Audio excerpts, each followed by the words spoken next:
Hey there! If you're considering breast augmentation surgery and want to learn more about the recovery process, you're in the right place. My name is Dr. John Paul Leva and I'm a cosmetic surgeon in New York City. One of the things I specialize in is breast augmentation, and in this video I'll be sharing the journey of one of my patients from consultation to recovery. You get to see the before and after photos, and I'll also be sharing specific instructions and guidance I provided to this patient during the process. Plus stick around until the end because I'll be revealing the top 3 mistakes to avoid when considering breast augmentation, including one that may get your surgery canceled the day of. Trust me, you don't want to make these mistakes.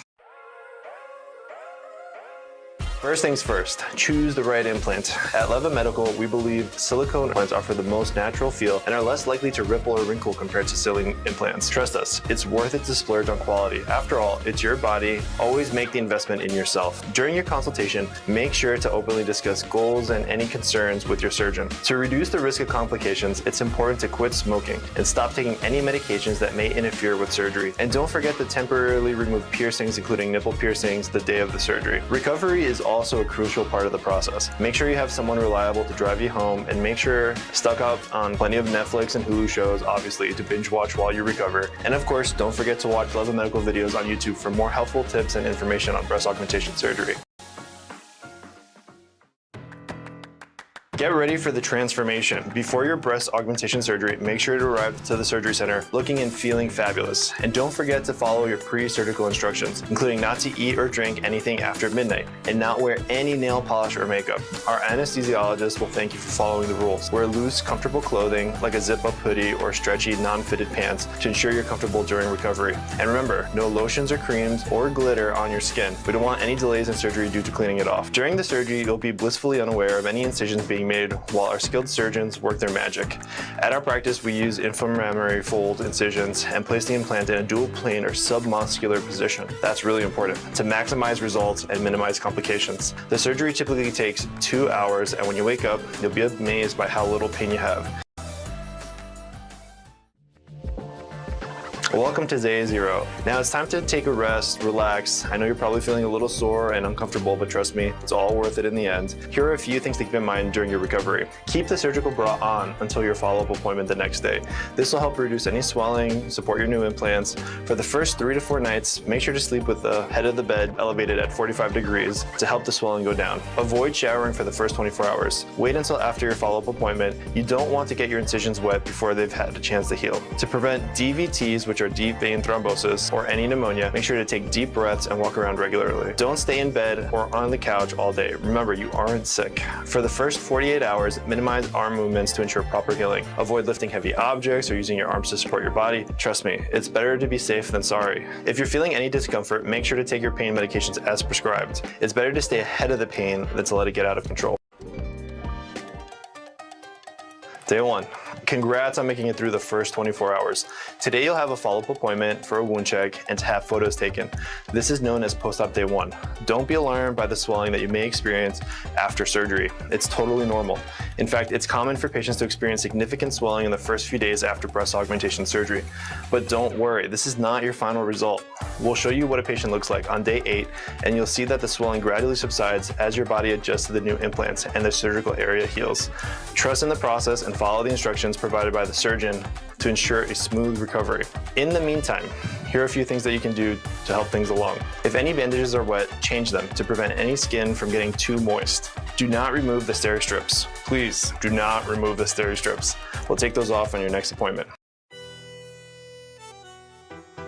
1 week down, welcome to day 8. Today you'll have a follow-up appointment with your surgeon. During this visit, they'll perform a thorough check of your wounds and finally remove the steri strips. You'll notice that your range of motion in your arms is gradually improving, but keep them below shoulder level for now. It's normal for the implants to be high after surgery. Don't get nervous. Remember, you watch this video, you're ready for it. This is a process called drop and fluff, which takes place over a period of months. Just think of it as your implants settling into their new home. Here's a picture of a patient on post-op day 8. You can see with the arrows that her implants look like they're riding high.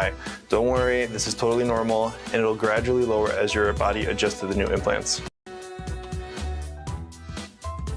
Post-op 2 weeks. During this visit, we'll review bra management and massage techniques to ensure optimal healing. Let me know in the comments if you want me to make a separate video on breast massages after breast augmentation, since I know it can be a little confusing and there isn't much great information out there. At this visit, we'll take updated photos of your wounds, track your progress, ensure proper healing, all the normal stuff. We'll also provide you with any necessary instructions for at-home care to aid in your recovery.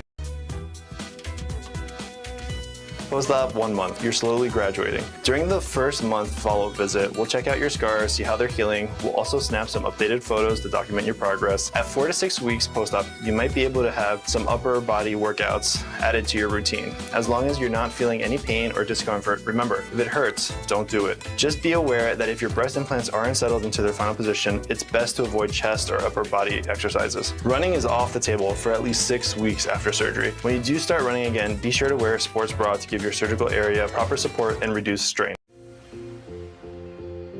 Post-op 3 months. All right, it's time for another scar check. We're gonna take a look at those scars, see how they're looking. We'll take some updated photos, track your progress, and see how they're healing. Here are the pictures at 4 months. She's healing nicely, and although most people would be happy with these results, they're gonna get better. You won't believe the next set of pictures when I show you the post-op date, 8 versus 6. Although these changes seem gradual, the sum of the parts are quite a transformation. At 10 to 12 weeks post-op, you should be able to get back to your lower body workouts like stationary biking, climbing stairs, squats. Just start slowly, gradually increasing the intensity as you feel comfortable. No need to rush things, just take it easy.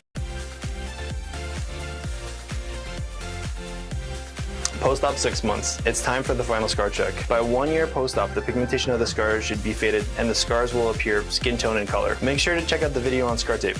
Here are some before and afters. As you can see, she had some great results. When you compare the pictures from post-op day 8 and 6 months, you can see what I mean about the drop and fluff process. The implant settled nicely and there's about a 45-55 positioning. That means that 45% of the implant is above the areola and 55 is below. That's the ideal position. At this point, you should be cleared to return to all physical activities, including high impact workouts, swimming, surfing, golfing, and more. You're free to do all those things you love without any restrictions. And most importantly, enjoy all the hard work you've put into this point. Now, as promised, here are the top 3 mistakes to avoid when considering breast augmentation surgery. Mistake number 1, skipping the consultation. A consultation with a cosmetic surgeon is important. Don't skip this step. During a consultation, you'll discuss your goals, your concerns, ask questions, review before and after photos. This will help you make an informed decision and avoid mistake number 2. Virtual consults over the phone or with pictures with a patient coordinator or non-physician are inadequate and can't compare to the personalized evaluation and recommendations of a cosmetic surgeon. In fact, a virtual consultation is like trying to put together a puzzle without a picture on the box. You might get lucky and end up with something that resembles what you wanted, but chances are you'll be left with a bunch of mismatched pieces and a headache. Mistake number 2 is not having realistic expectations. Now, don't get me wrong, the surgery can definitely enhance your appearance and give you a boost in confidence, but it's important to understand that it has its limits. For example, depending on the shape and position of your breast, you may need a lift at the same time as your augmentation for optimal results. And just a heads up, your left and right breasts will never exactly be the same. Think of them as sisters, not twins. We can get them close, but never expect them to be identical. It's also important to note that the position of your entire breast on your chest wall won't change, and the basic shape and configuration of your breasts will be similar to what they look like now, just bigger. So if your breasts are naturally far apart, they're still going to be far apart after surgery. This won't change, it's the breast footprint. Cosmetic surgery isn't magic, but it definitely can give you a more youthful, shapely appearance. Just make sure you set realistic expectations during that consult. Don't miss the consult. Trust me, it's better to be honest and upfront about your goals than to be disappointed later on. Mistake number 3, not disclosing your smoking history. Hey, if you're considering breast augmentation surgery, it's important to make sure you're upfront with your surgeon and your smoking history. Smoking can really impact the healing process and increase the risk of complications like infection, skin necrosis, implant loss, capsular contracture. Plus, it can affect the final result of the surgery. Some surgeons may require patients to quit smoking for a certain period of time before and after the surgery to reduce these risks. So make sure you share your smoking history with your surgeon so they can make the best decisions for you and address any potential risks. And by the way, most surgeons do nicotine testing the day of the surgery. So if you're not honest about your smoking habits, you may get your surgery canceled without a refund. So it's definitely worth being upfront about this. Making the decision to get a breast augmentation surgery can be a big deal, but with the right surgeon and a solid understanding of what to expect, it can be hugely successful and rewarding procedure. I hope this video has given you all the info you need to make an informed choice. If you have any additional questions or want to schedule a consultation with me, don't hesitate to reach out. And if you enjoyed this video and want to see more videos like it, let me know in the comments what topics you'd like me to cover next. Thanks for watching, and I hope to hear from you soon.